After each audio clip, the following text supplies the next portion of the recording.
Kong here for Hollywood First Look. Today, I'm talking with the cast and the creative team behind Pachinko. Let's take a first look.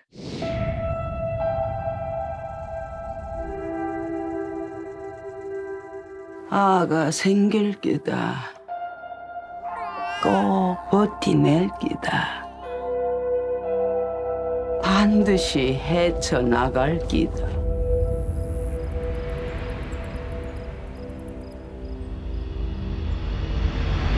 다 기억하고 싶어, 동서. 얼굴들도 상상해본 적 한 번도 없어? 다른 선택을 했다면 어떻게 살았을지. 엄마, 왜 그래요? As they say in 우리나라, 축하합니다. Congratulations. 감사합니다. So I'll tell you what, I saw this thing back in December, the whole series, and I had to refrain from blowing up Theresa Kang's email box because it's like I loved it so much. And I gotta say, how was it trying to adapt this book? It wasn't until I realized, wait a minute, what if you didn't tell it linearly? What if you jumbled up the timelines? What if the past and present were in this conversation with one another? What happens then? And that question, what happens then? That's the igniter, that's the pilot light, right? The creative pilot light. And all of a sudden the show just started to come into pieces for me. And then you see that, you see different things pop up and different opportunities and all the potential. And that was really exciting to me. It was a little bit insane that we could even dream it up, but we love the book, and Soo Hugh had this incredible vision for it, and Michael, we all ended up collaborating and just having the right vision of how do we get this thing made. So the feelings it engendered were really powerful and intense, and my instinct was I felt it was important for this story to be told, and my instinct was, if anything, if it resonated for someone like me, it would resonate for so many others. I thought they did an incredible job of adapting the book and adding upon it, expanding upon what the original novel does to make an incredibly compelling television show. So, the scripts, it all starts on the page, and they were incredible. I obviously picked up the book and I fell in love with Sunja and her journey, and I love that we get to grow with her. But Naomi is new. She's, a character that Soo has created, and so I relied on her a lot. And I talked to my mom, who is from the same generation as Naomi. And I also read about the women who tried to get the Equal Employment Opportunity Law established. And they worked for years and getting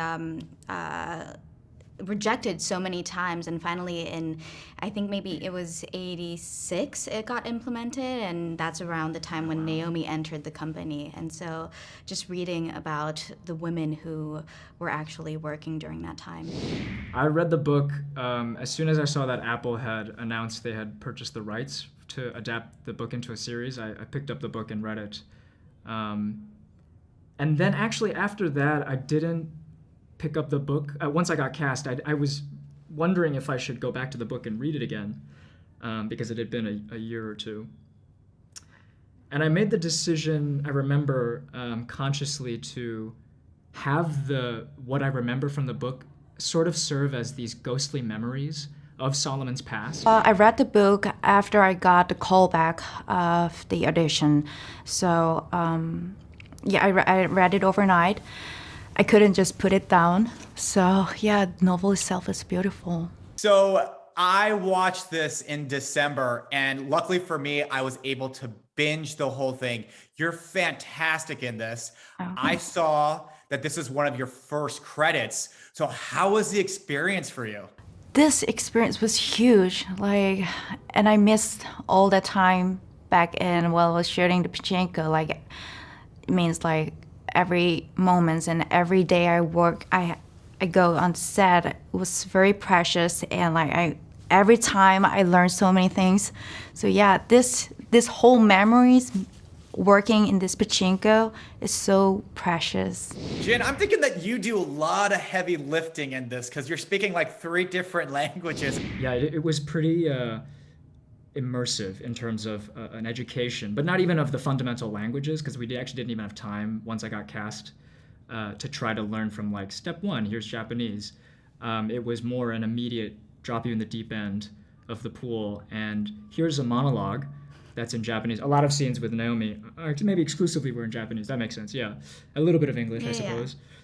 But it was those monologues that I was like, okay, I have to, I mean, it was an arduous step-by-step process that by the end of it, by midway through, Yumi and I figured out our system, and it was, at its most streamlined, it was still incredibly difficult, but all at the same time, so fulfilling as well. To be able to have the opportunity to present this story in the languages that these characters people would have actually spoken for me was such a joy. You can find Pachinko streaming on Apple TV Plus now.